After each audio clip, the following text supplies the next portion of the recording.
संबंध को बोलते हैं relation, relation and function. Function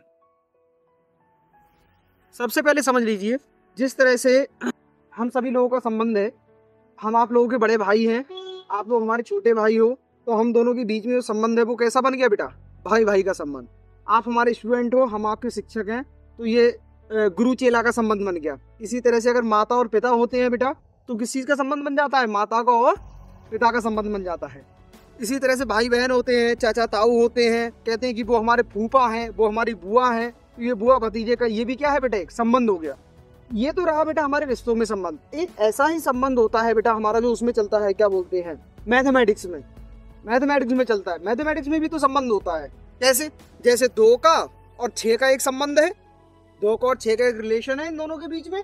2 का और 6 के बीच में क्या रिलेशन है कि भैया 2 का और 6 के बीच में रिलेशन ये है कि जो ये वाली चीज है वो इससे 4 ज्यादा है। कितने पॉइंट ज्यादा है? 4 पॉइंट ज्यादा। इसी प्रकार से बेटा 2 का और 6 का संबंध ये भी हो सकता है कि जो ये वाली संख्या है वो इसकी जो ये वाली संख्या है वो इसकी 3 गुनी है। इसकी कैसी है? वो ये वाली संख्या इसकी कैसी है? 3 गुनी है। देखो 2 गुणा 3 करो, कितना हो जाएगा? 6 हो जाएगा।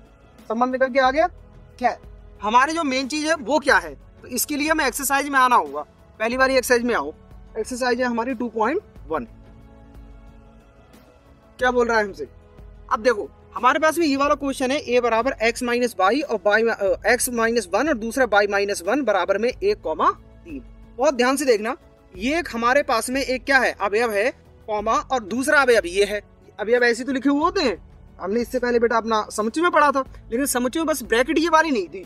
ठीक है, इसी तरह से बराबर में देखा जाए तो 1,3 हम मान सकते हैं x माइनस 1 बराबर 1 और y माइनस 1 बराबर 3।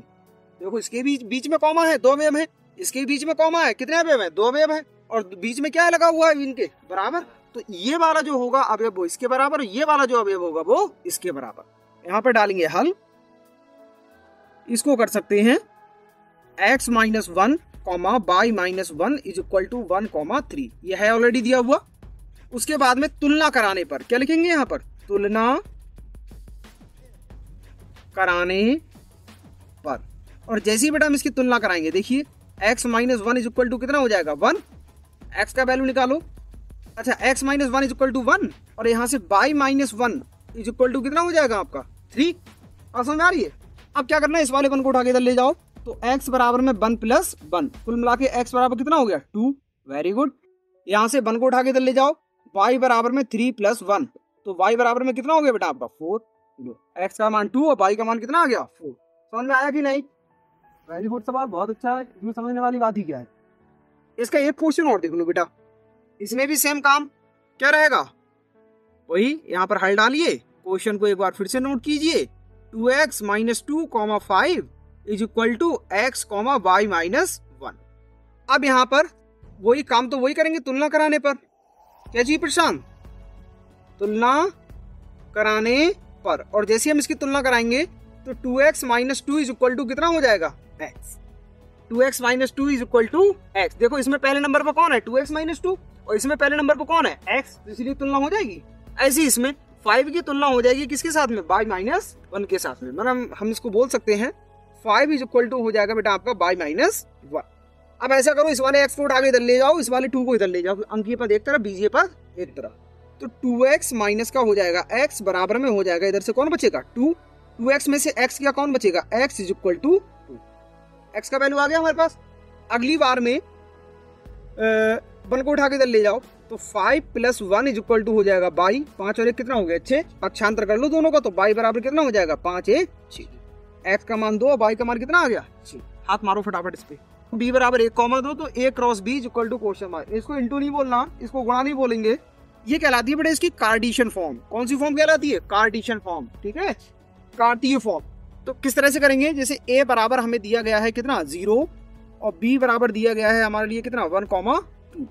इस तरह से तो a cross b is equal to बेटा a का समुच्चय लिखो 0, बेटा b का समुच्चय लिखो 1,2। तो इसका मतलब ये है प्रत्येक के साथ में, प्रत्येक के साथ में। इसका मतलब ये हो जाएगा इसके साथ 0 का 1 के साथ 0,1, 0 का 2 के साथ 0,2, लो हो गया आंसर। इस तरह से कर लोगे। अगला क्वेश्चन इसका और बढ़िए, जैसे हमारा ए का वैल्यू है वो हम यहाँ पर नोट करेंगे, ए इज इक्वल टू 1,2,3, और बेटा जो बी का वैल्यू है वो हम यहाँ पर करेंगे बी का 4,5। अब हमें चाहिए क्या, A cross B is equal to A का वैल्यू 1,2, बेटा बी का वैल्यू कितना 4,5। देखिए क्या करेंगे अब, इसका मतलब क्या हुआ, 1 का 4 के साथ भी करोगे, 1 का 5 के साथ, 2 का 4 के साथ, 2 का 5 के साथ, 3 का 4 के साथ, 3 का 5 के साथ, यूं बना लो इनके।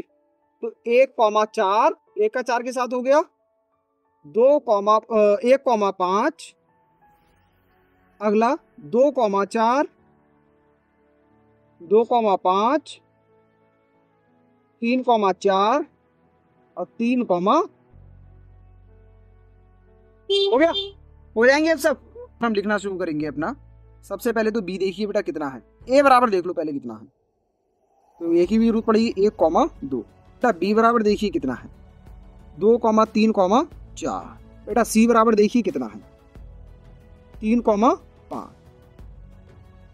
तो हम इसमें निकाल लेते हैं सबसे पहले बी इंटरसेक्शन सी बराबर कितना हो जाएगा, बी इंटरसेक्शन सी मतलब वो सारे अवयव जो बी में हो और सी में हो। देखो 2 बी में है मगर सी में नहीं लिखा जाएगा, 3 बी में है और सी में भी है तो 3 लिखा जाएगा, 4 बी में है मगर सी में नहीं, 4 नहीं लिखा जाएगा, मतलब कौन होगा, सिर्फ 3 होगा। ठीक है, अब हम क्या याद कर लेते हैं, ए क्रॉस बी बराबर, बेटा ए का वैल्यू सॉरी ए क्रॉस बी नहीं, ए क्रॉस बी इंटरसेक्शन सी बराबर, बेटा ए का वैल्यू कितना है 1,2 क्रॉस, बेटा बी इंटरसेक्शन सी का वैल्यू कितना है 3। कितना हो गया ये, इसको कैसे सॉल्व करेंगे अब, 1 का 3 के साथ तो क्या हो जाएगा 1,3, बेटा 1 का 2 का 3 के साथ 2,3, हो गया सवाल। हो जाएंगे सभी।